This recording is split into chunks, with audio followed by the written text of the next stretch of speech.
what is wrong with the system in which you have to be married in order to gain more wealth? So I don't think that that's a problem within Black people or the Black community. I think that that's a sign that there's something wrong with this system.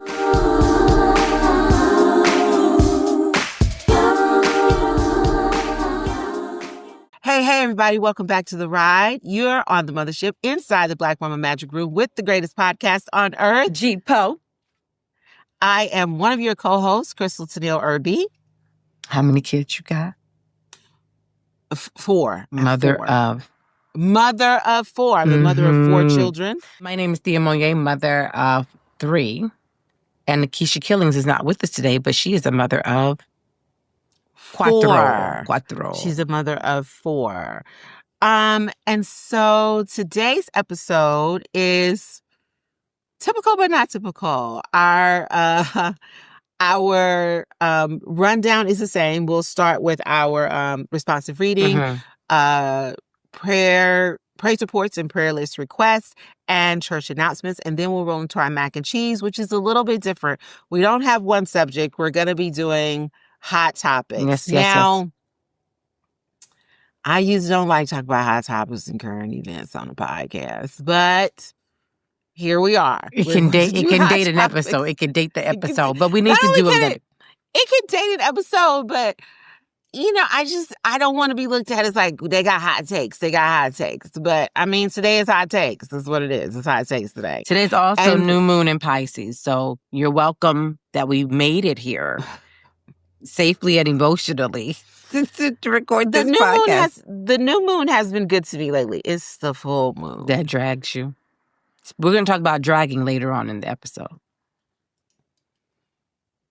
That I have an issue with. And then we'll round out the episode with our Black Mama Say, which today's Black Mama Say is, I'm going to put it to you like this. And I love like a Black Mama metaphor. Or they give you an example. I love it. So, so this is the outline for today's show. So, shall we jump in? Okay, give me a card number. 25. I did that because it's 10:25 Pacific Standard Time. There's nothing deep about my choice in that number. I got on my smart glasses today. You do. So. With your pink lip? I don't wear my glasses. Yeah, I always have like a pink lip. Yeah, but not with the glasses. Oh my goodness, you gave me Edame just now. So easily. Like that was so clearly Edame, what you just did. What did I do? You know I almost have a pink lip. Like they just sounded, I could hear her coming out of you. Well, because I struggle with my skin tone. It's got to be pinks, purples. I do good with reds. I would really like a nice orange, but I'm struggling to find orange. one. I can help you with a good orange. I love a good orange. It's called Resort Season, I think, by Matt. I cannot depend on you because you got a different undertone. You got that California undertone. It is orange though, bitch. It is. I know, but it may not look right on me. Right. Okay, so that's like a brighter orange. There's another orange called Resort. That's called Girl. There's another orange that I really like. And I think somebody took it from me, and I gotta find a new one. But if I do a bright orange, somebody with a lip liner. Somebody be like, "Why are you doing that? Why are you doing that? Why are you doing that?" Okay, so you said card 25. Card 25. We should know this by now. Card 25 is our signature card. Is it Mother is not the graveyard of our dreams? The mantra of the podcast. How did I Mother is not the graveyard of our remember dreams. that? I don't know, but y'all, excuse me, I need a little feel. Okay, so it's card 25. 5 plus 2. 7. Completion. Yes, okay. Yeah. Okay. All right. Dear Mama, let all the is that birds? With the birds again. Yeah, I'm back. I'm back, bitch. Feels good. It's my birds. I got my bird feeder out here. I've been hearing it. But they say we're getting a fall spring. That we're going to get like even things are starting to bloom a little, but they're not supposed to. It's too early. So they're expecting like a really cold front that's going to like. Well, what about the groundhog? Can we talk about this? Can we go by the groundhog? When is Groundhog's Day? Is that in February? I don't know. I don't know about that. I know about him, but I don't know him personally. We don't. Y'all don't We go don't be by checking for that Groundhog's Day? groundhog. Y'all be Y'all don't go looking by like, Groundhog's is it Day? gonna be? You know, we be I was like, like, it's the is same. this show? We used to watch it in school. Y'all didn't watch it in school? We watched it in school. It was like, is he gonna see his We live in a shadow? land of basically eternal Is he gonna see his spring or shadow? summer. Oh, so y'all don't We have don't be to. checking. But it's We used to lately be we've been getting checking. some cold shit. And it would be going all around the school. The groundhog saw his What shadow. did be The going around the groundhog did school? it. Yeah, it's like, did the groundhog see his shadow tonight? No, I don't keep track of it. I don't think they do it at my kids' school now. I That's don't so know. cute. They probably think it's some kind of DEI or I don't know. I don't Did know. you hear about the Okay. gold card? The what? The gold card. What is that? Instead of a green card, if you make a certain amount of money, you can get a gold card to immigrate, which is essentially what they were doing anyway. Because if you have money, you could definitely get visas. You can get all the things. If you didn't, you couldn't. And now they're just being honest about it. Like, yeah, we only want people who have money to come here. Gold card. I just needed to turn off my video. This is transparent. This is what they've been doing. But, Dear Mama, let all the myths of motherhood crumble at your feet. Dig motherhood out from under. I know I wrote this. Dig motherhood out from under the rock of sacrifice. Mothers should dream big for their children and themselves. You are worthy of your dreams. When you fly, you teach your children the possibilities are limitless. Motherhood is not the graveyard of dreams. That's our responsive reading that goes out to if you're listening in another country and you're trying to come here and you don't have money for a gold card. I don't have nothing on that. I don't have nothing on that. Do we want to? I just don't have nothing on it. I mean, we ain't got to. We ain't got nothing on it. I do.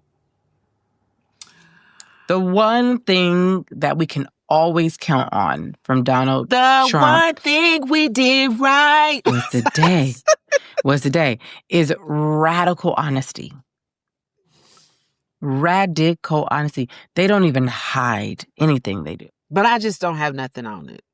The one thing we did right. If you one of the poets at the event yesterday, I don't have it with me, but she was, you know how you shake your glass of ice and drink? You know how you shake it like this? Yeah. And that's all we got, like the rattle of that ice and that little drink when something's going on. You know, we used to do the sip, like, but now I do feel like it's more of like a glass rattle. I think what I'm going to do is whenever I don't have nothing, I'm just going to break out in Eyes on the Prize. The one thing we It's going to be a lot of breaking out, bitch. It's going to be a lot of breaking out. When I don't have no words, when I don't have no response, this is what I'm going to break out in the Eyes on the Prize song. That's all I got. Okay, so that was our responsive reading. Do we want to move on? Yes, we do want to move on. We do want to move on. We actually do. But before we move on, if you're watching on YouTube, don't just watch, subscribe. Don't just look at us, even though don't use I know. Us. Don't objectify us. But subscribe. Okay, so let's move on to our praise reports, prayer list requests, and church announcements. So I'll go first. So it is, I guess, what do we call this? This is Black Maternal Health season. So all the announcements that I have will be pertaining to Black maternal health. So first up, we have Community Doula Week. Community Doula Week takes place from March 29th through March 5th. The theme for Community Doula Week is resilience, respect, and reimburse. So that's March 29th through April 5th. And I will be, I like that. I will be facilitating a dialogue, a community conversation. I'm pretty sure it's going to be virtual. I don't have the details of that yet. So what do you need to do? You need to sign up for our email list so you can get the details on that. Okay. So that's March 29th through April 5th. And then we have Black Maternal Health Week. Black Maternal Health Week is April the 11th through the 17th. The theme for Black Maternal Health Week this year is Healing Legacies, Strengthening Black Maternal Health through Collective Action and advocacy. So make sure that you're signed up for our newsletter. I will be doing a virtual workshop during Black Maternal Health Week. And it will be about media and art and using those two things in birth work and how those things can add to your birth work, elevate your birth work, and also, most importantly, shift the culture. So look out for that as well. I think that's all I have. Oh, no, I have one last announcement. Black Mama Creative Week is the last 7 days of June. So that's June 24th through June 30th. We'll be in Houston. Yes, we will. Those last couple of days. And why will we be in Houston? Because we know how to buy Beyonce tickets. Because we know how to buy Beyonce tickets. And apparently that is a skill set that everybody doesn't possess. Specifically Thea. I have that skill set. It's an etiquette. It's a skill set. It's a thing. It's a thing. She's the captain. Walking in there all willy nilly. She's the captain of our from Beehive 101 to like 4,500. There's all these little things. People, I just don't understand. Yeah. You can't pass the SATs if you don't take the PSATs. She's our Beehive captain. So she purchases our Beyonce tickets, and we'll be going to see Beyonce in Houston. So we'll be in Houston for the last couple of days. It'll be fun. Yeah. I so like we're being planning. in Houston. I like eating in Houston. She loves Houston. I can't survive eating in Houston. My God. She loves Houston. I don't think I finished a single meal when I'm in Houston. It took me 3 days to get through Turkey Leg Hut. It took me 3 days to finish that. Closed. Was there drama? There was drama. Damn. There was drama. We can't have nothing nice. There was drama. Why are you whispering on the podcast? It was like between the people. It was between the people. It was sad to watch. It's kind of heartbreaking to witness such a, kind of staple But like blowing up is not easy. A lot of things when they blow up, everybody wants to blow up, wants things to catch on, but once it does, a lot of stuff comes out character-wise. Well, it doesn't change who you are. It reveals who you are. It reveals a lot of things. Yeah. There's a lot of public displays of that. Mm-hmm. What do you mean a lot of public displays? Like when those things fall apart after things blow up, especially if there's like couples involved and things like. I was going to say I want to do an episode about marriage and Black motherhood, and I want to talk about working together or people who work with. You don't want to do the episode? No, episodes. I don't work with. Who I'm fucking. Oh yeah, but I when the person I want to get on to talk about it, I want to like kind of discuss that. Like I've worked with my partner before, but we don't like work together. It's like we happened across and we did this, but we don't work together. But I know that there are people who are people who have a desire to. But yeah, so I really want to talk about that, and I also think that. I think like with any relationship, what is the conversation before we enter into it? You know what I'm saying? Yeah. So, but that's what happened. So the Turkey Leg Hut's not open anymore. And the risk. So the Turkey Leg Hut is not open anymore, but we'll still be in Houston. There's other good food. Yeah, we can go to our Edibilicious. Edibilicious, yeah. So that's what will be the last couple of days of Black Mama Creative Week. So I'm still figuring out how we're gonna do that. I do have a praise report. Oh, you do have a big praise report. I have a big praise report. So my nonprofit, Creators Well, which I'm raising money for this month, which is for Black girls ages 12 to 21 in South Carolina interested in writing and performance. We've been under a fiscal sponsor because we've been awaiting our 501c3 designation from the IRS, and we have received it. It's official. It's official. We're our own entity. We will not have to have a fiscal sponsor because that was the only way that we could get grants and collect donations. So if you've donated, don't worry. It's still tax deductible. But now we're our own entity. We stand on our own. So I'm really excited. It's a big deal. Yeah. And it's been a real journey. And it's, like I said before, it's not something I saw myself doing. But I did want the program to disappear. And it's a part of my spiritual work. Like I've gotten messages about this, that this is a part of the work that I'm supposed to be doing. And I was intimidated by becoming a nonprofit leader for a lot of reasons. And so I'm just overjoyed that we have that designation and that we're relieved at this point. And relieved. And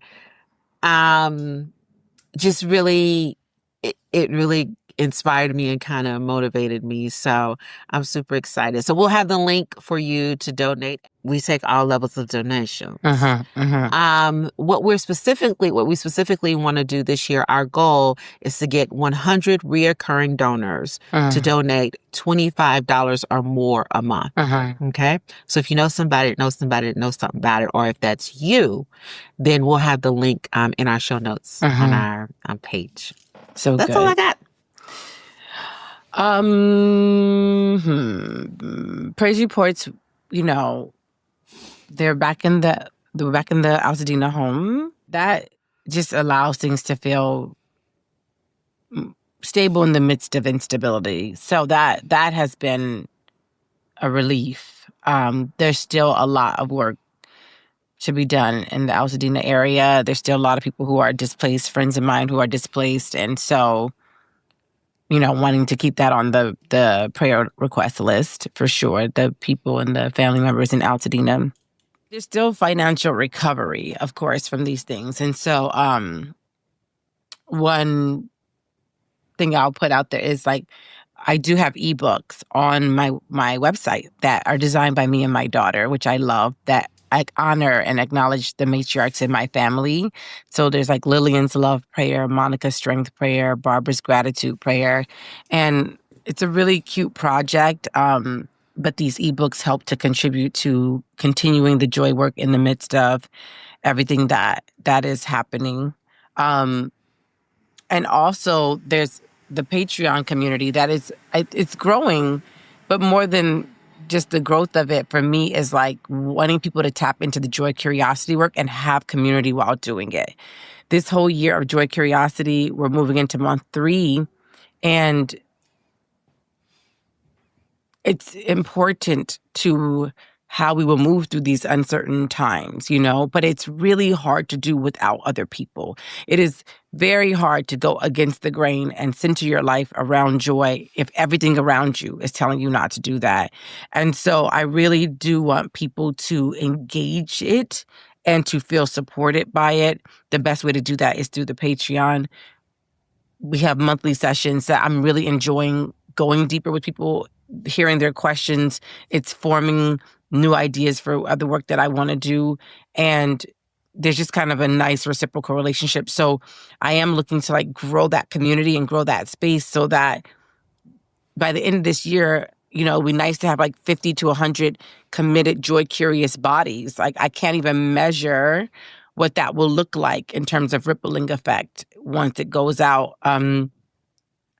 But it's something that could easily get lost in the weeds this year for people. So that will help keep it at the top of the priority list. The last thing is I'll be taking on private clients to do the joy work, which I'm excited about. So Chris was looking at me because here's what I've decided to do. You announced this in the last episode. Let me tell you what you said. You was but not too many. 9. There'll be 9 spaces for individual, but there's also 3 for couples. I'm really interested to see what this joy work will look like with couples. Essentially, it's 12 weeks, 3 goals, and we're looking at how do we create a joy makeover situation. So if you're really struggling with joy, we want to remake and rebuild your relationship with joy. We have a 12-week window to do so. We'll meet every week. And then you mean with you're gonna wait. Okay. With 9 individuals max, once a week for 12 weeks, and we're focusing on 3 joy goals. And plus the 3 couples. So 12 total. I just want to make sure the you're going to couple have time. sessions are going to be a little bit longer. I just want to make sure you're still going to have time to record this podcast, because not only the time, but the capacity. The capacity. I'm very interested in what this would look like with couples. Just hold on. You know, whenever I do this, I'm like, it's a lot. This is not a message for you. This is a message for the people who are thinking about signing up. Well, I do have a question. Do you have like a minimum, behavioral? Yeah, because here's the thing. I know you, and you will go all in. Yeah. And I'm all for people having joy. I truly am, Thea. I don't want you to think I don't want people to have joy. I really want people to have joy. But I want you to still have the capacity to record. Yeah. What I'm going to recommend for people who are interested in signing up, and I'm talking directly to y'all. No, I see she turned her body. What I want to say to people who are interested in signing up is listen to our episode Joy and Black Motherhood before you go sign up. Check out her TikToks and her Instagrams, because again, what I don't want is for her not to have the capacity to record the podcast. So I need y'all to not be wearing her out. I need y'all to do what you have to do with Toni Morrison's work. I need you to bring something of yourself to the okay? Yeah. Bring something of yourself to the table. Yeah. Because this podcast, it's important. Has to go on. I'm not saying that joy work isn't important, but so is Black Motherhood. So is Black Motherhood. Just keep that in mind, people. True. We got to fight on a lot of fronts. It's true. We got to do multiple efforts. Okay. Anything else? I think that's how we're going to do it. I think we're just going to grow it in her. You know, this isn't going to be something I post on social media. I just want it to be the people that are already. Okay. I wanted to pull from the people who are already in community with us. You know, like DBM, Shape and Shift people, like our people. Okay. Those people will be primed, I think. Those people will be ready for these conversations. I don't know. We don't know. We don't know. We don't know what they have. We don't know what they have. We don't know what they have. We don't know what they have. We don't know what on the prayer request list, just, everybody. Oh, I didn't even do prayer list requests. Just everybody. I want to put on the prayer list any birthing people right now, because there's a lot going on in terms of Medicaid, and like 60% of the births in this country, Medicaid pays for. So I just want to put those people on, specifically Black birthing people, on the prayer list, not because I think most Black birthing people are on Medicaid, but because I think that whenever something like this happens, I think it impacts care overall. It does. And we know who that kind of thing impacts the most. So I just want to put Black birthing people on the prayer list request. Okay. Anything else? Also, those of us who are grieving Roberta Flack. Oh. We love Roberta Flack. Just want to lift her up. Thank her for her work. Thank her for being an honorable ancestor. I have her in rotation. That's one of her albums back there. And just gratitude. I think whenever we lose another creative, it's just like a reminder that we cannot afford to not create.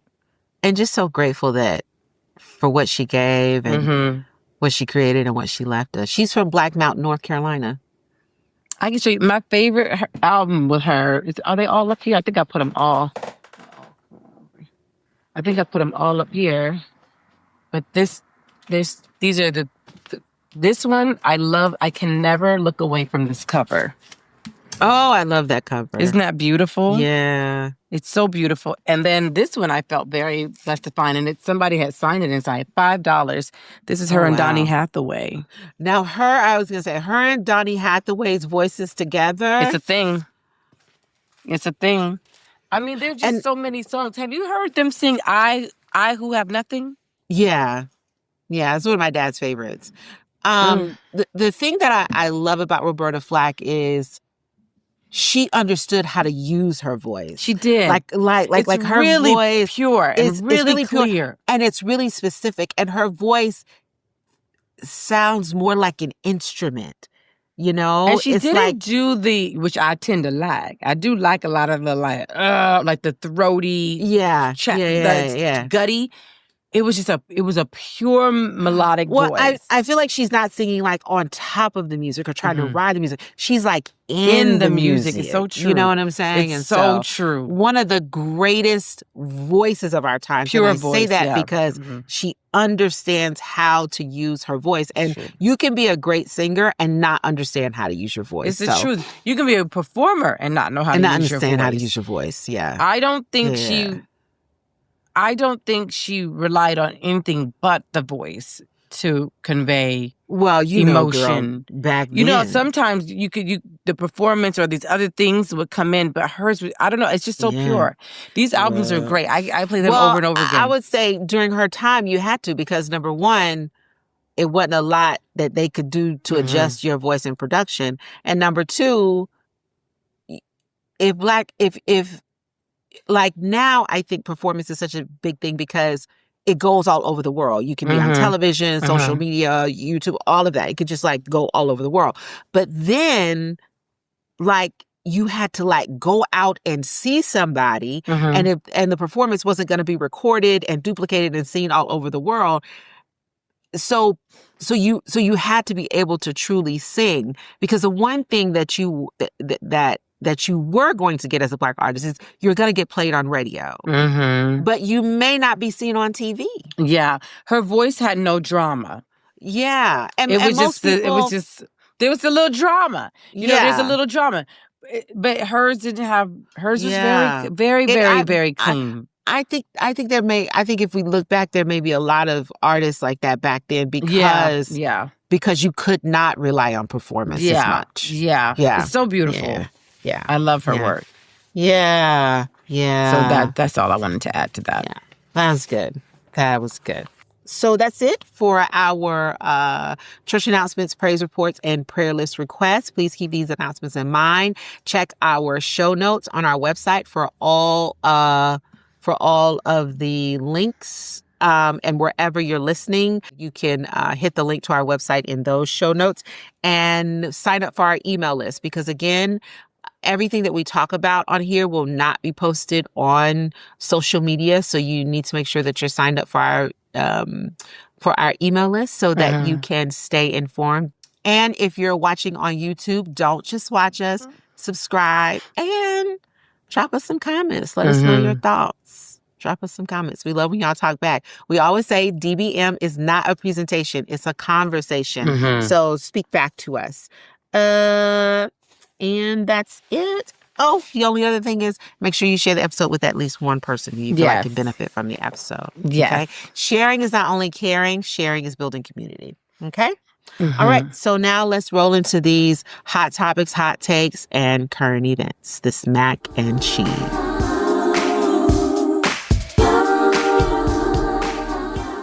All right, we're going to jump into our mac and cheese segment. And for this episode's mac and cheese, this is hot topics, hot takes, and current events. Now, with 2 fire signs and no water sign like Nikisha to help us out. So now we talk about current events, but not like this. We don't make it like our main thing. This is going to be really interesting because we're doing this at a time of my life when I am totally not watching news, reading the news, but not watching the news. So it's going to be really interesting. So each of us has some things that we want to talk about, that we want to discuss. And, we want to hear back from y'all. Should we start with the most petty? We can start with, but just hold on. Just calm yourself down. Calm yourself down. This is like probably going to be one of our most interactive episodes where y'all can talk. Like, I'm sure y'all are going to have things to say, and we want to hear it. We want to hear it. And if there's any information that we give, we also want to be conscious of misinformation and disinformation. I was just about to say, because one of mine comes from TikTok. So, and it could be misinformation. I got enough information. As the executive producer of this podcast, I just do want to say that I asked folks to have a link. Check. But TikTok updates. So if there's any misinformation that we give, please know it's not disinformation. We're not trying to intentionally misinform people. But if there's any misinformation that we give, please feel free to correct us and to also send us a link so that we can have a source for the correction. Okay? All right. So did you want to jump in first? Are you looking on your phone? Because it's a bigger concept that I want to bring to the public. I want to have a conversation with y'all about this. I'm not saying what is or is not. I'm just going to lay out the facts. Oh, Lord. And ask you if you too see a pattern.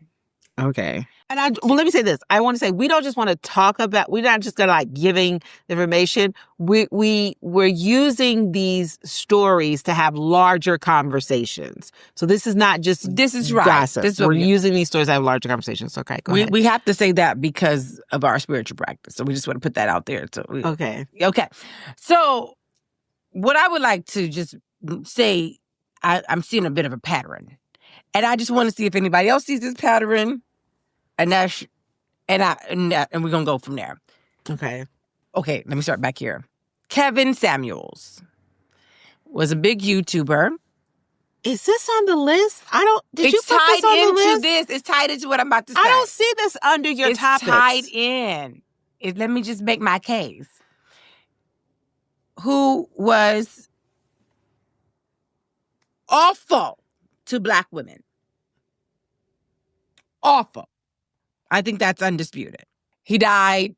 I believe he was with a white woman. This is what... Recently, there's been a similar situation.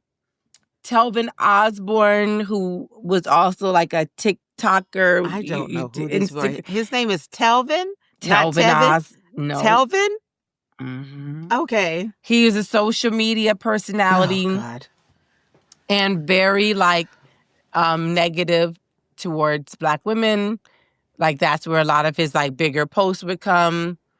And one of the quotes people are using, again, fact check me, is, that he posted, "I would F a dog before I F'd a Black woman," and then came back and said, "a white dog, of course." I need you to get there fast. I need you to get there fast. I need you to get there fast because... And recently, he was tragically shot and killed by his white girlfriend and baby mama. I'm not where is my video? Yay or nay about what I'm saying is that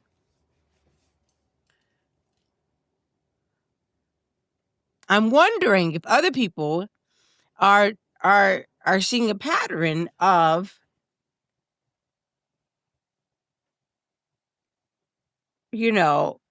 this movement of, and it is a movement of the high value women, this base that Trump tapped into when Kamala was running of Black men. Oh, it started way before. But my point, he tapped into that thing that was already there. This really hatred, this jealousy, this envy with Black women. I've experienced that. Mm-hmm. You remember that? I think I've talked about it on the podcast, having that experience, being put in a room full of men to intentionally have that experience. I'm just wondering if part of our rest, part of what we need to learn from our rest, is to let other forces clear the path for us. Sometimes we don't have to say nothing. Maybe part of Black women's rest is to let nature take its course and let the cards... Did nature take its course? I'm not defending what this Black man said, but I just want us to be careful with language. Did nature take its course? Well, apparently these things happened in nature. I'm so ready to move on to the next. What I'm pointing out is Black women. Nikisha, you do not have to engage these things. I needed you here today. People, not even just these. Anybody coming at you with this visceral hatred that is so undeserved, that is so unwarranted. I'm just saying, you don't have to fight all the battles.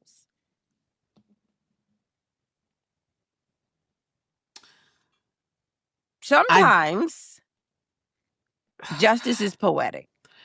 This was not on the list. This is a hot topic.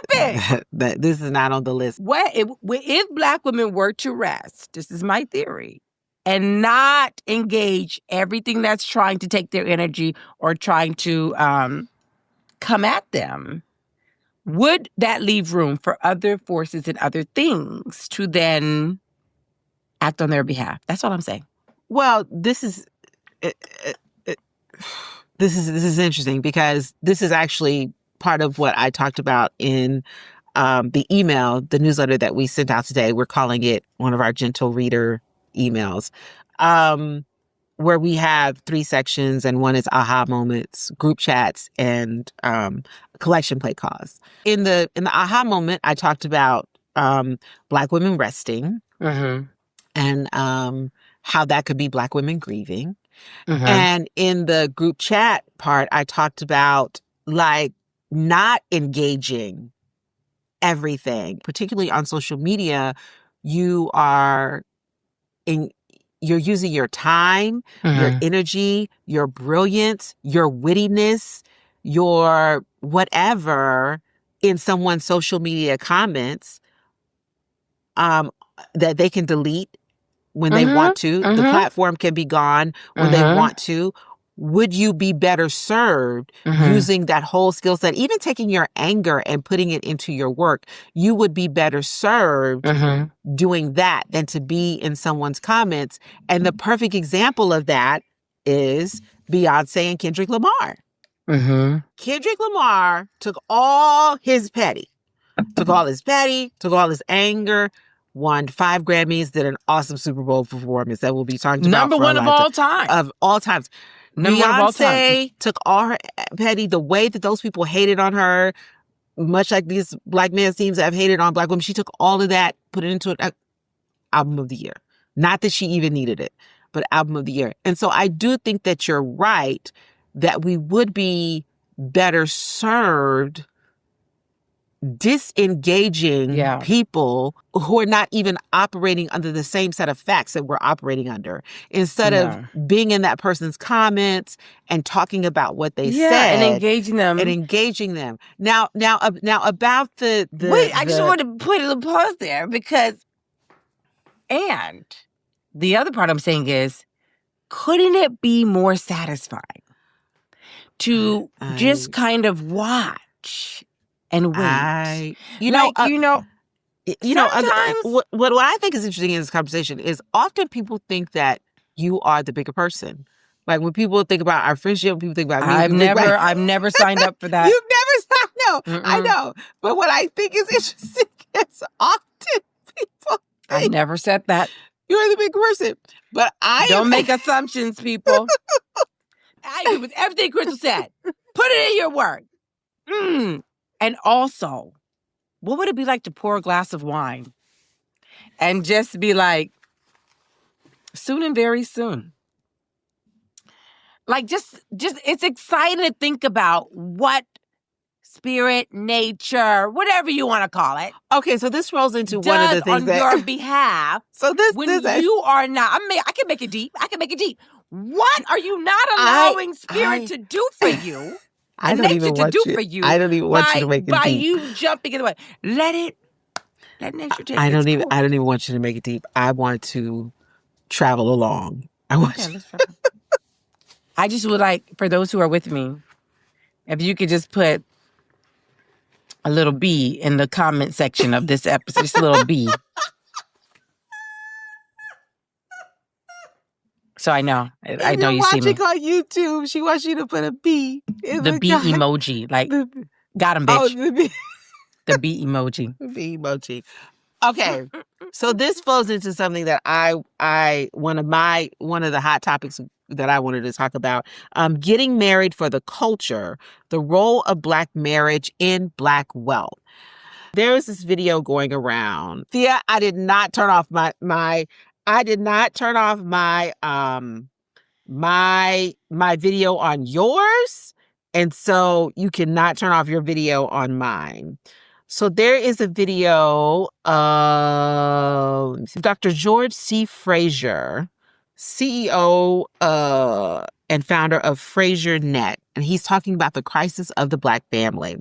And he's saying in this video that Black wealth is on the decline because Black marriage is on the decline.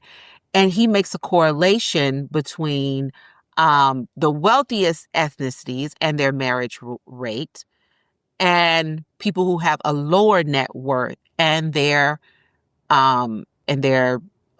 marriage rate. And so Black people, I think our marriage rate is 34%. When he was growing up, the marriage rate was 85%. And I think that 85% Black to Black?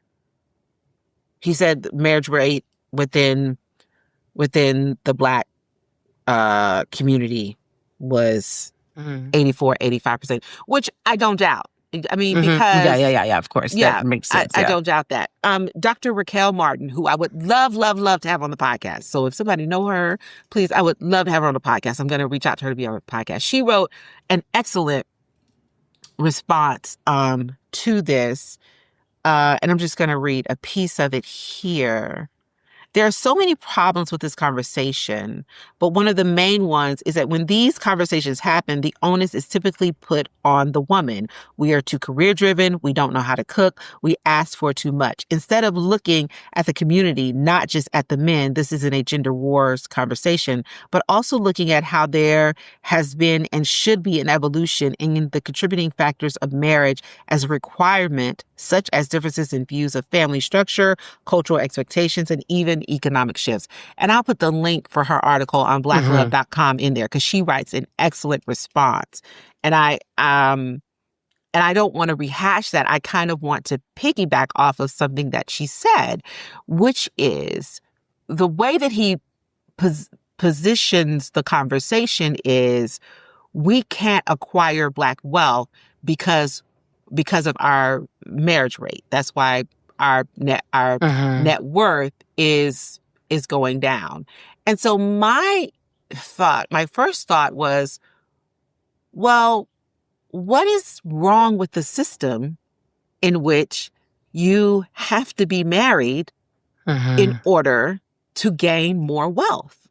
So I don't think that that's a problem within Black people or the Black community. I think that that's a sign that there's something wrong with this system. And Dr. Martin goes on to talk about like defining family and things like that, and the institution of marriage itself, and that as women gain more rights, the marriage rate went down because they no longer needed a husband or a man to do certain things, and they could go on and continue education. Like there were some colleges where if you were married, you could not finish college. They had a marriage ban because they felt like your place was in the home. And so all of those things have gone away. So that has also contributed to the decline in the marriage rate. And the other thing that I want to say is, and I think this is so important that we understand about science and statistics, that correlation does not equal causation. And also how you ask the questions that get you that data is important. Just because something is correlated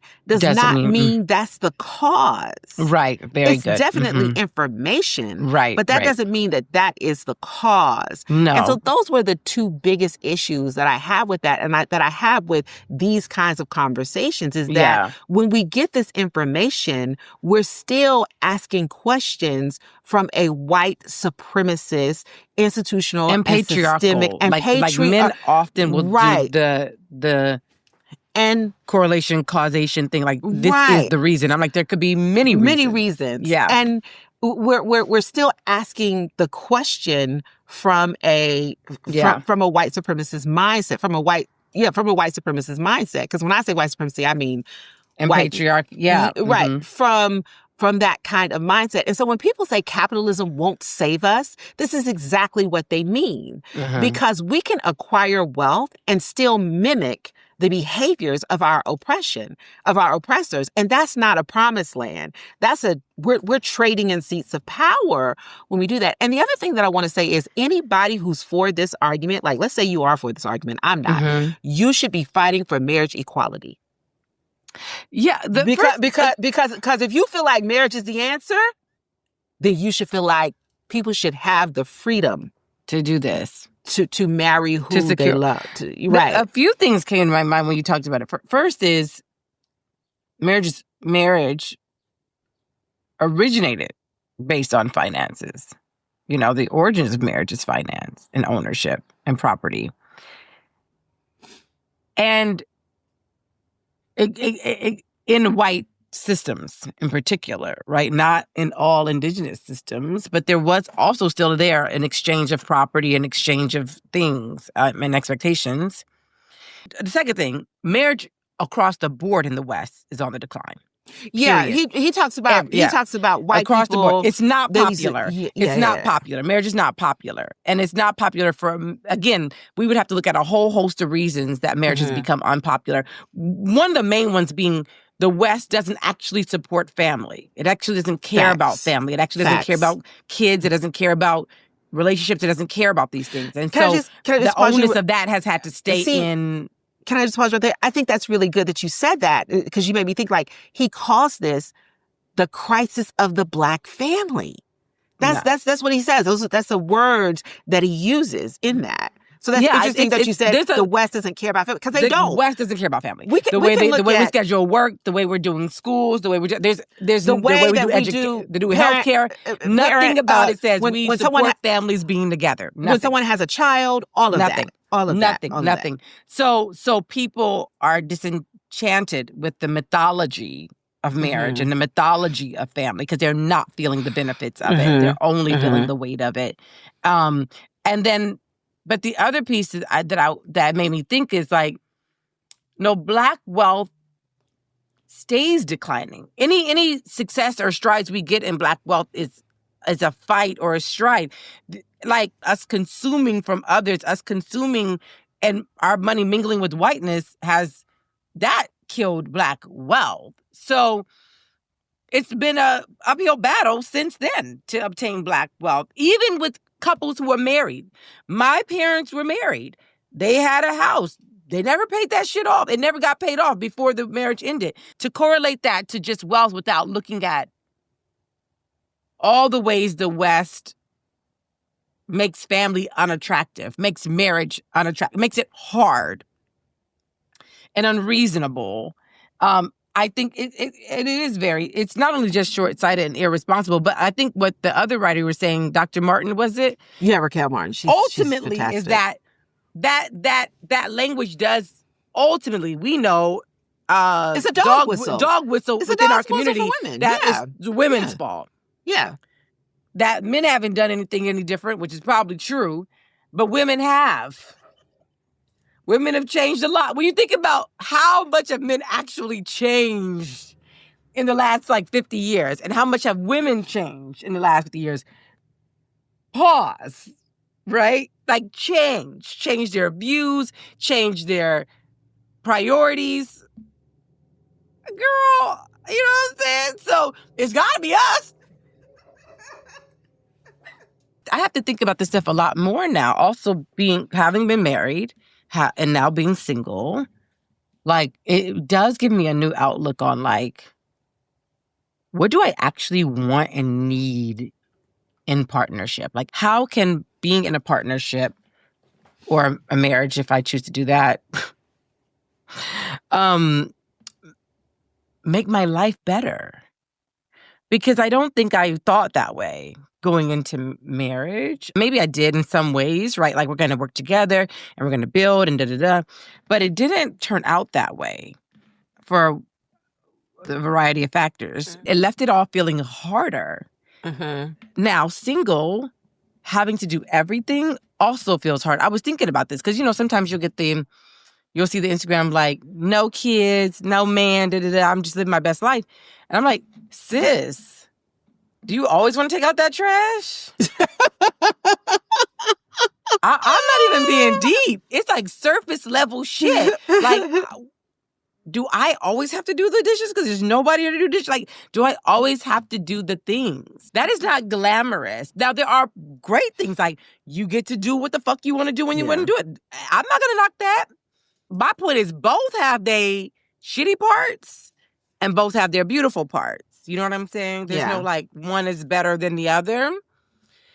But I think not just Black marriage, like I'm saying, across the board, people are disenchanted with marriage. Yeah, he talks about the declining rate among white people as well. But they can still make money. But that's because of white supremacy. That ain't got nothing to do with us. Right, but they used to be at the top of the wealth network. Who's at the top now? I think he said Indian people. The other thing that it made me think about is this whole idea of generational wealth and how it's an idea that's rooted in the nuclear family idea, right? And again, that's another concept that is rooted in white supremacy because number one, we ain't never really done just a nuclear family. Right, it's been a tribe. It's been a community. Like even if and this is not due to enslavement. This is even when we lived in our ancestors in Africa. It wasn't necessarily a nuclear family. And even if you had, mom, dad, kids, there was a grandmother, there was an aunt. There's extended, extended family community, that were close, right? So we've never really structured like that, right?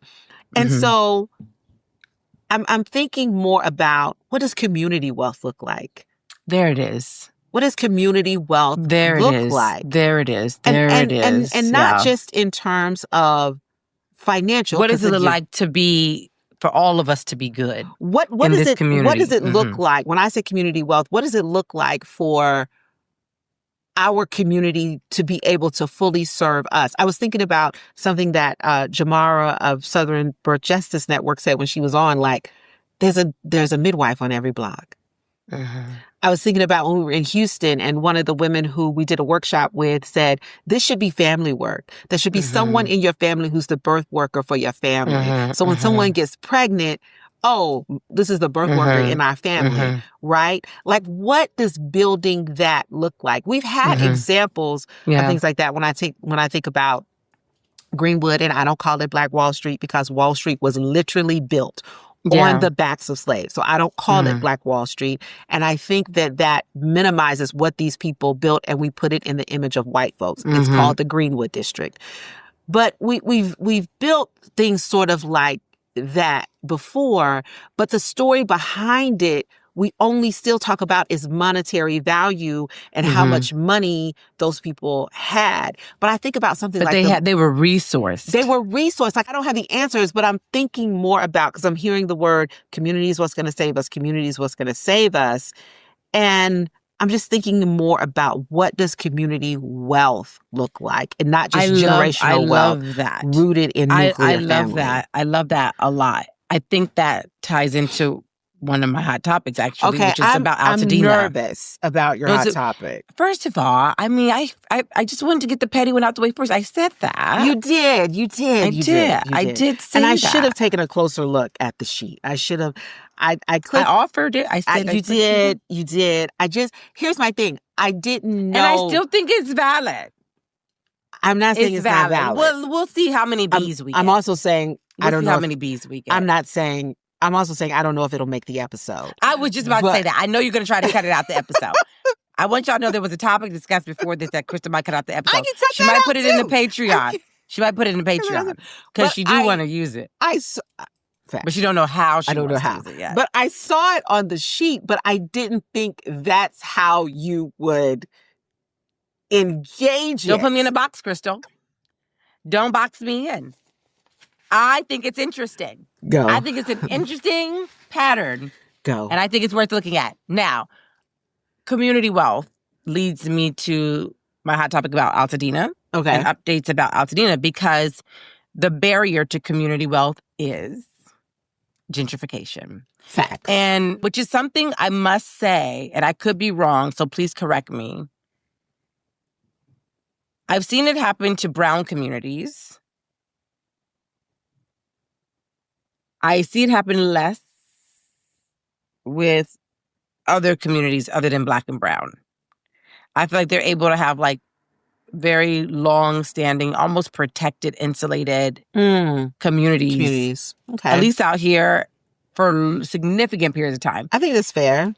And Stacey talked about this a little bit. Yeah, on our last episode. Mm-hmm. Yeah.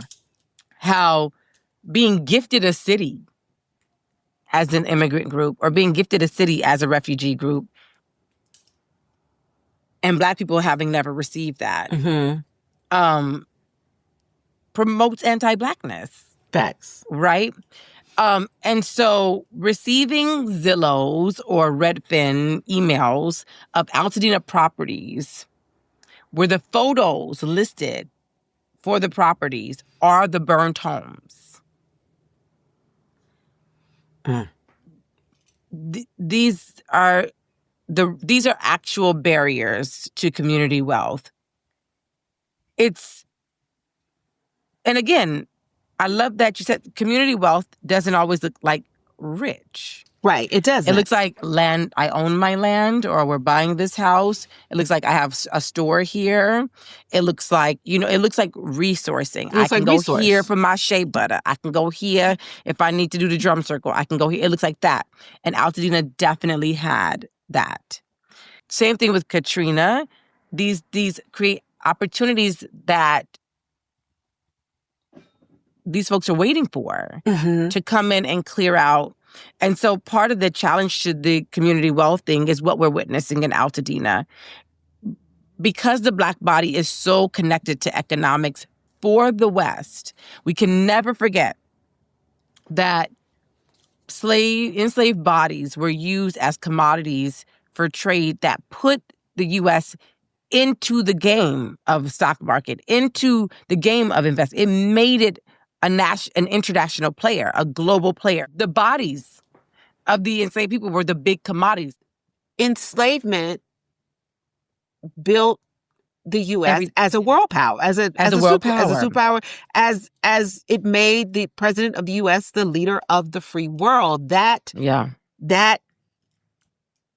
economy, from which Wall Street was built, insurance and banks that were giving loans to Southern slave owners and insurance companies that were insuring the plantations and having policies on the enslaved people. Built Wall Street. And because of that, the Black body in the eyes of whiteness is a commodity that they can never allow to self-flourish. Because wherever we go, wealth follows. What was Kendrick's line? You can rig the game, but you can't fake influence. Facts! Right? Which the evidence of that. 23 million people tuned in to watch the President of the United States, arguably one of the most powerful positions in the world, be inaugurated. 133 million and climbing. The day 133 million the day of, we don't even know the numbers yet of the repeat views, watched a young Black boy from Compton, Black man from Compton, perform at the Super Bowl with message on message on message on message.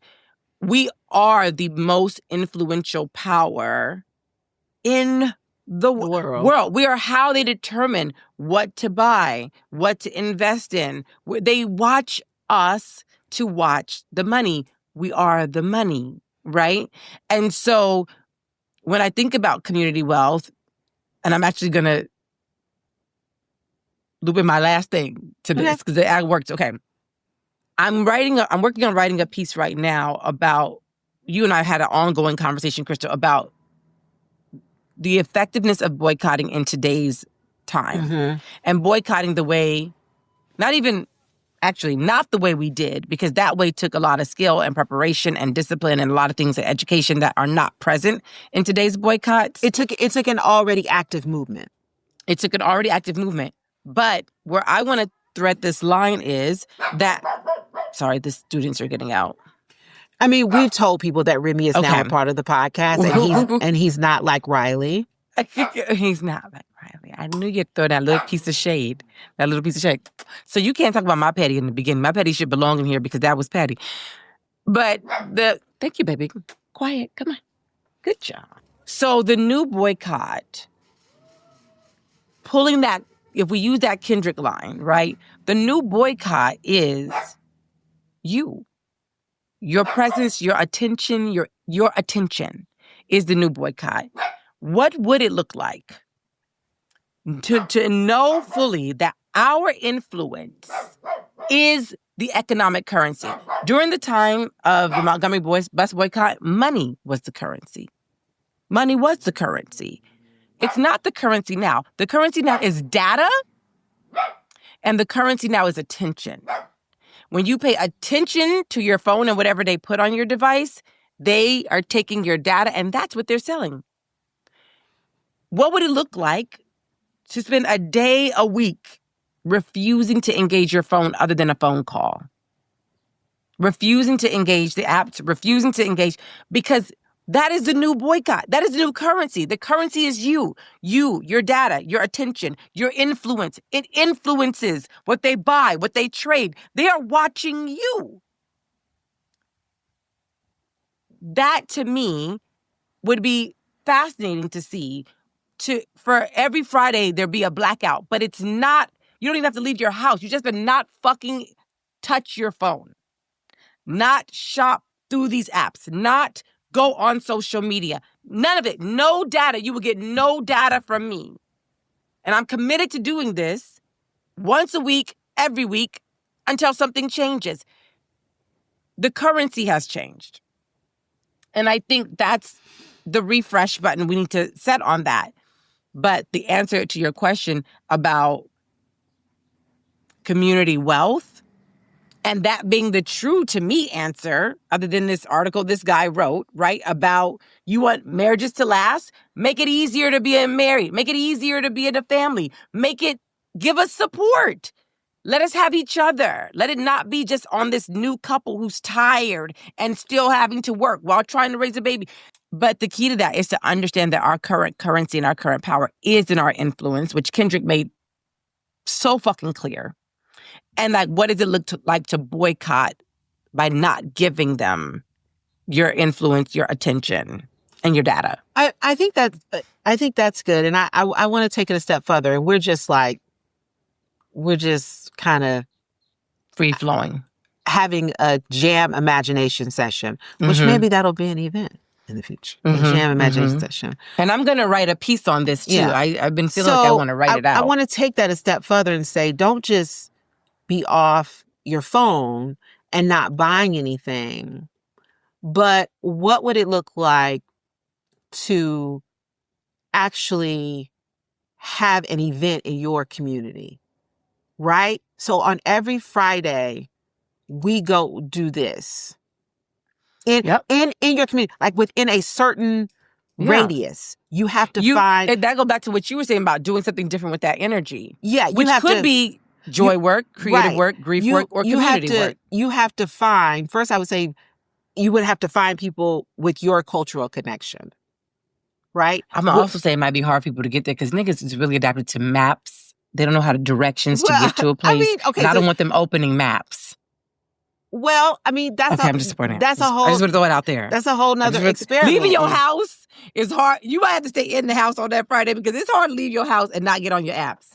Well, I mean, what if you're not on your phone, but you're doing something virtual? I don't know. But I would really want to challenge people I agree. To actually physically get out in their community, let me be specific, your cultural community, like finding Black folks within a certain mile radius, and you all do something. Now, we used to be able to do this through schools because communities were built around schools. Right? But that's not the case anymore for a number of different reasons. We used to be able to do that around church, but a lot of Black people are leaving church, right? So that's not happening anymore. So now social media is the place where people go to socialize and learn about events. So I would say, like, if you're off your phone that day, what if an event has already been planned? And what Right. And you know where to go, and you know where to go. You can plan ahead. And, yeah, absolutely.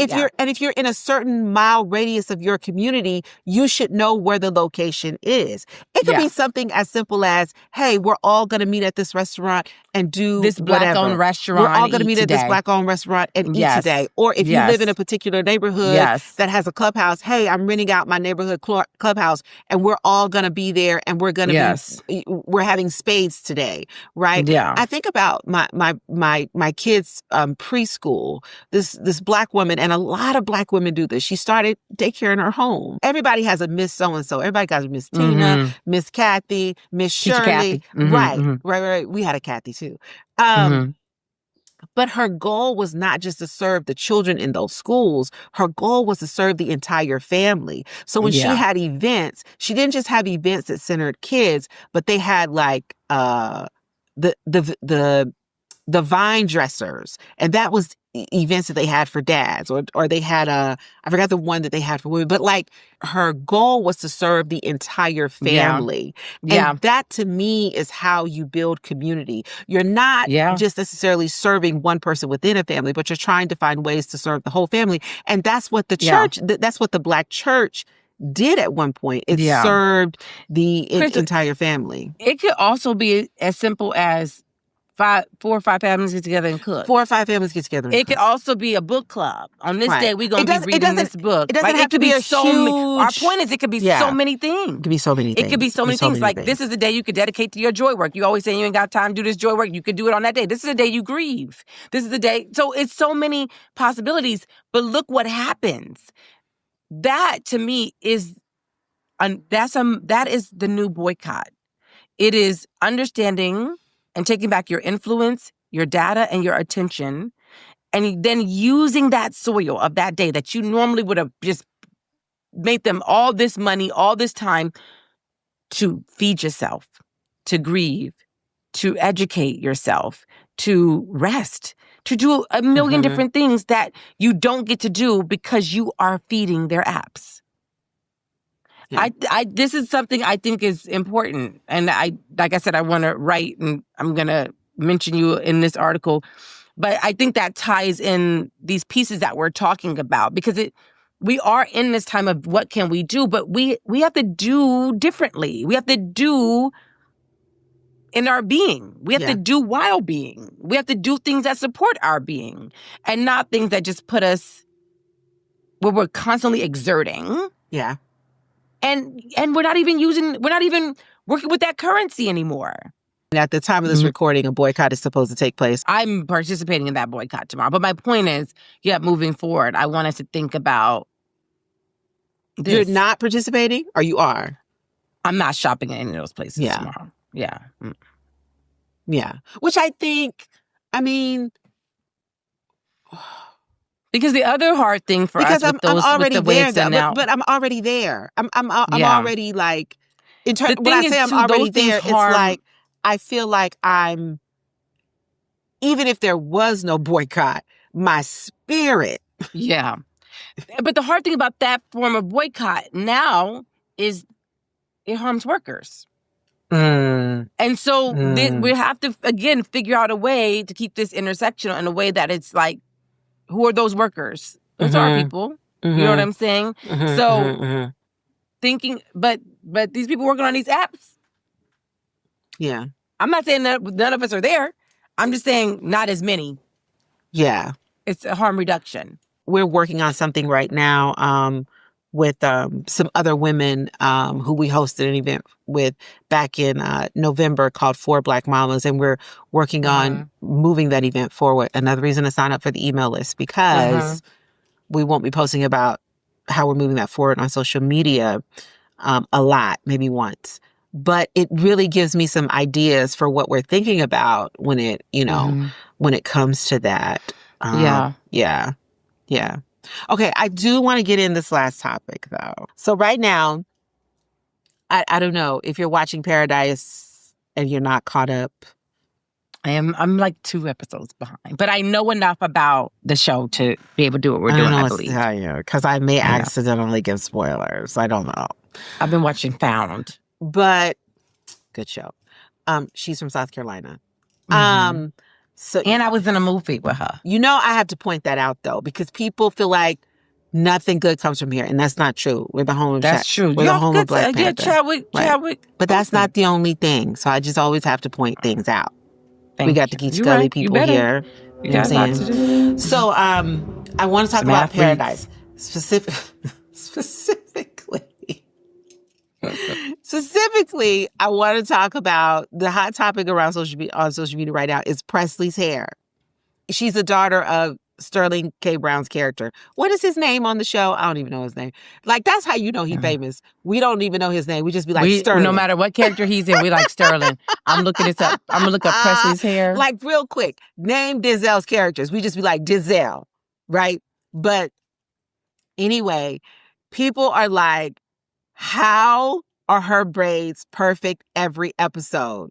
Is there a braid shop down there? Does Presley do her own hair? Because those braids are perfect every episode. Now, my theory was that the mom taught her how to do her hair. Like, a lot of Black girls can braid their own hair, right? So I figured she was doing her own braids. But come to find out, one of the crew members that works on the show, I think she's a crew member. Her name is, I saved it on my TikTok. Hold on one second. Me racking my brain thinking who did Presley's box braids in Paradise. Girl, because they're perfect. Like, the parts are perfect every time. So it's like been it's been sort of a mystery. People are like, how are they getting their hair done? Because we see Sterling K. Brown and we see the woman who plays the cop, but we're like looking for the other Black people. So it's like, who's doing this baby's hair, right? Okay, fair. Well, the set designers, this woman who works on the show, she actually showed there is a hair salon that does braids in, what do you call the place where they live? Paradise, right? Is it? Oh, yeah, I don't know. I think it's called Versailles. Wherever they are, there's a hair shop that does braids, and there's a barber shop next door. And then you go in her room, and there is, like, she intentionally put like a place where she keeps her bonnet. There's like a bonnet hanging out. They have all of these Black feminist books in her room. So it was very, very, done with a lot of intention. And I just love that, because I think that those are the things, like, maybe we're not going to see the bonnet each and every time, but the fact that they're there and you can point to them. That they're there, and she could thought go and intention. And she could point to them is thought and intention, right? And Sterling K. Brown did an interview with Helena Andrews, who's a fantastic writer. She gets fantastic interviews. She did a great interview with Megan Good and also with Jada Pinkett Smith. I'm pretty sure she writes for The New Yorkers. That she did an interview with him about it because it's, the best show on television right now. And she said, he said, so I went to Stanford for undergrad, and we have this thread. It's called Chocolate Cardinal 98. All the Black folks who graduated in 98 are on this text thread together. When they start talking about Paradise, they like to mess with me. They're like, bro, how are your waves so on point? Is there a barbershop down in Paradise? How do Presley's braids stay as pristine as they are? And I say, all good questions. But number 2, if Presley's braids were not on point, you Negroes would be coming after me. And I love that. It's a fact. 98, are we the same age, me and Sterling? He graduated college in 98. I graduated college in 98. Okay, I thought you were in high school. He did say Stanford. You're right. Damn, Sterling is fine. Okay, his body is tea. No, Zillinex. Why you say it like that? They call us the Goonie generation. I like that Goonies. One. They call us the Goonie generation. Well, we're only 4 years apart. I feel like late Gen Xers are really different from early Gen Xers. Like, those who were born in the 60s are very different from those of us who were born Yeah, of in course. Yeah. the late 70s, closer It to the has to be 80s. a distinction. We're really, really different. But yeah, so I just love that. And I love too. that he knew that this had to be taken care of. I feel like that tells us how far we've come as Black folks in film and television. Like, I know we sometimes look at the things in front of the screen as that, but also these details in the curation and production are so important. We are having influence over how they think about, and who does that benefits everybody. That benefits everybody. Those details about that benefits every single person or every single idea or concept or the authenticity of every single experience that's going to be demonstrated through that camera. And I think about Beth on This Is Us, like the ways that she used to wear her hair. Even on Found, like the woman has locks and they do her different styles. Right. And Beth did an interview where she said, like, the first year she did her own hair, and then she went to Dan Fogelman, who was the creator of This Is Us, and said, I want to be like everybody else. I want to be able to walk on set, and I want to be able to walk into hair and makeup and get my hair and makeup done. And he said, done. You're right. It's done. We'll have that. And I bring this up, and I think this is a good thing to end on, because sometimes and I had some trouble with this week when I got the letter that we got our 501c3 designation, is sometimes we don't recognize wins and we don't celebrate them, and they don't feel like wins because there is much ahead of us. But I so want us to be able to recognize wins. Even though we know there's more work to do, I want us to stop and say, that's a win. And when I saw this and I saw her going around the You're like, that's set, a win. I was like, that's a win. Yeah. That's a win, because that didn't used to be. That's right. And now that's it is. Absolutely and right. so it may not be where we want to be. And I know, there are Black shows that are getting canceled that we love, that are great shows, but we can do both. We can fight for those things. And we can. And those things are not a reflection of our lack of progress. Right. It's a reflection of their lack of progress.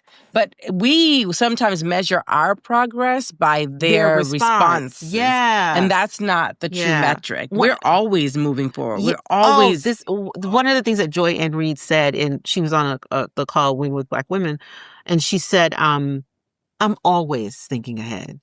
I have no illusions about where I was and the things that could happen. She was like, I was under no illusion. So I'm always prepared and thinking ahead about what's next.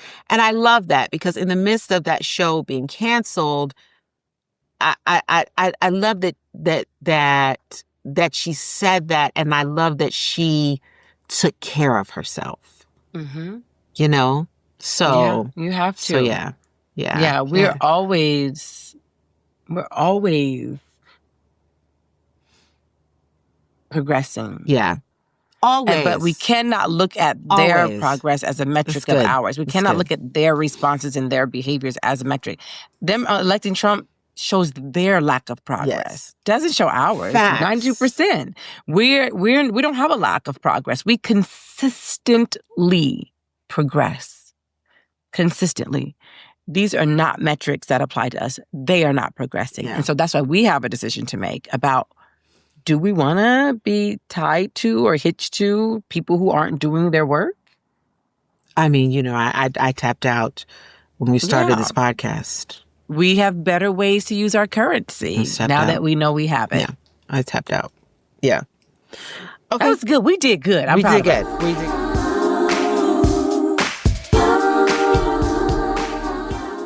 Okay, Nikisha's not here, but we are still going to do our Black Mama Say. Black Mama Say is where we put our own twist on sayings from Black mamas. And this episode's Black Mama Say is, let me put it to you like this.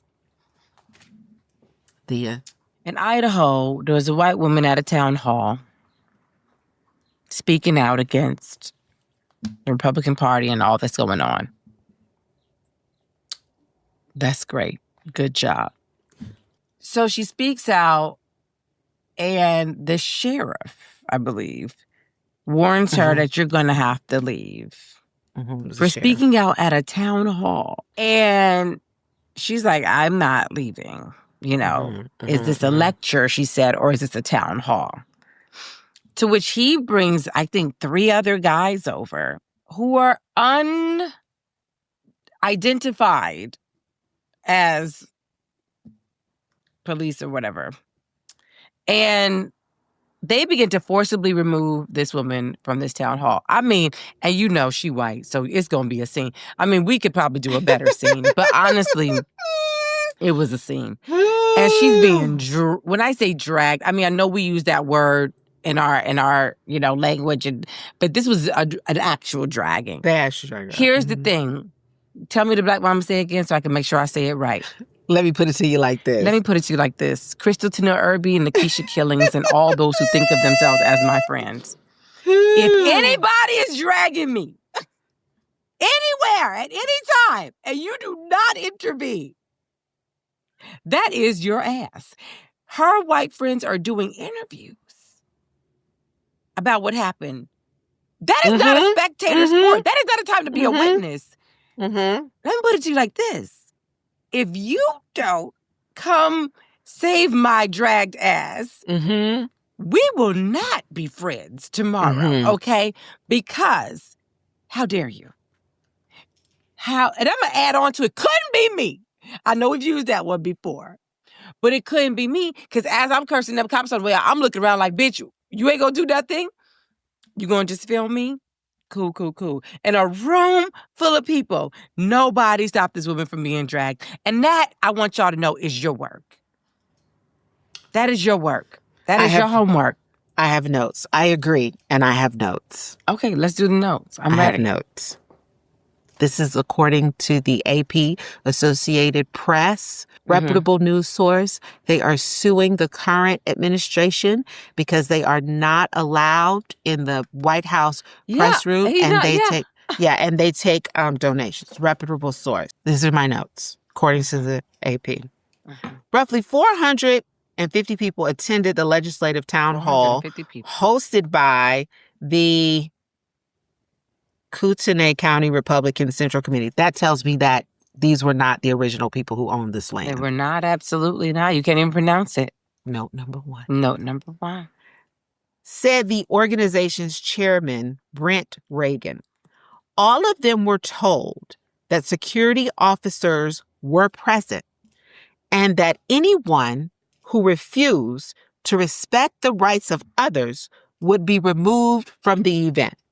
Women are dying, one person in the audience shouted, and doctors are leaving our state, another yelled. A moderator tried to quiet the crowd, scolding people for popping off with stupid remarks. Stupid remarks. That's what they said? They called the remarks stupid? That's when Baron Paul, I guess that's how you say her name, a Democratic legislative candidate who has run unsuccessfully in the deeply Republican region, began to shout as well. Is this a town hall or a lecture, she asked others in the audience echoing the question. By that point, she had been warned at least 3 times to stop interrupting the speakers, said Reagan. We're trying to respect the rights of the 450 people that were there to listen. One person can't stand up to bring a halt to the whole event, Reagan said. I have questions and I have notes.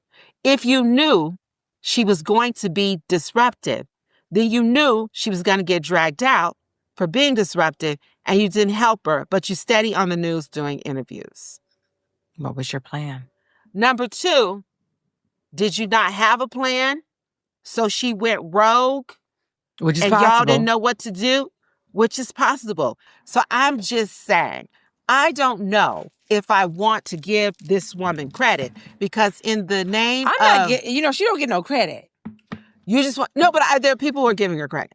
I want to say, in the name of Elizabeth Eckerford, who went to integrate Central High School and was harassed and screamed down by a mob of not white men.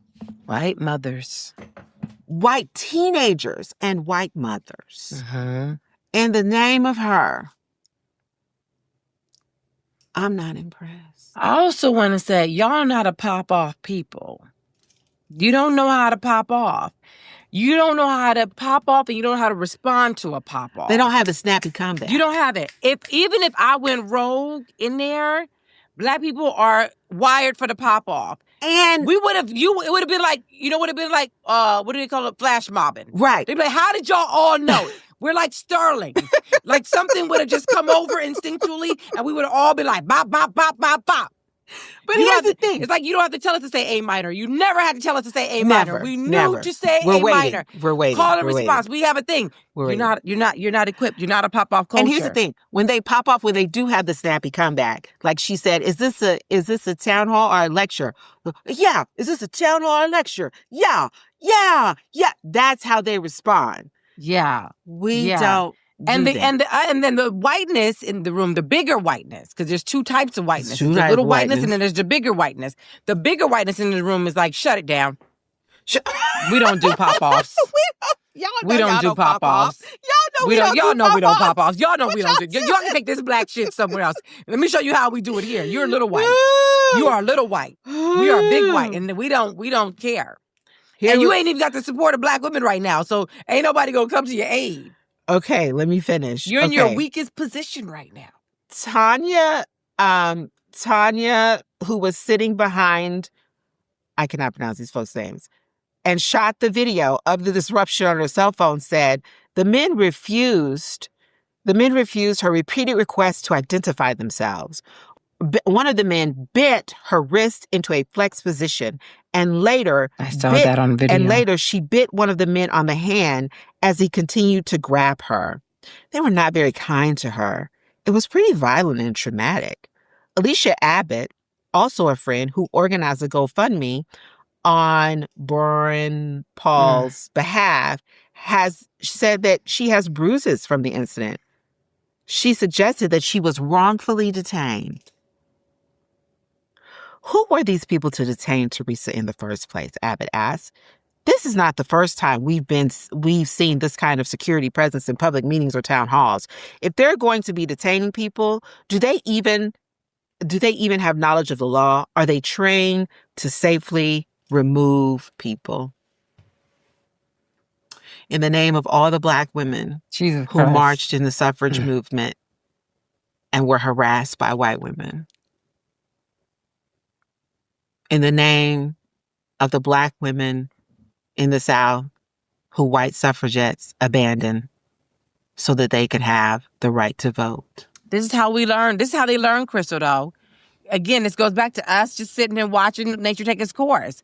I really think we should learn the art of popping popcorn during this time and watching shit take its course. Become the best fucking popcorn maker you possibly can be, because this is how they learn. You ever watch your kids and they fucking some shit up? You're like, this is awful. What I want to say is... But how else will they learn? What I want to say is, in their name, this is when chickens come home to roost. Because this is the seed that you sowed. This is the seed that your ancestors... These are your people. These are the seeds that your ancestors sowed. Sorry. And so, along with the work that you need to do in the present time, there's some ancestral work that white folks got to do too. I know that Black people talk about ancestral work, but y'all got ancestors too. And there's some work that you all need to do around that before I'm handing out any accolades for a white woman getting dragged out of anywhere. And my point is, if, Black people better come fight for me if they see me being dragged from her. Because we are a pop-off culture, and we do know how to do that. We do.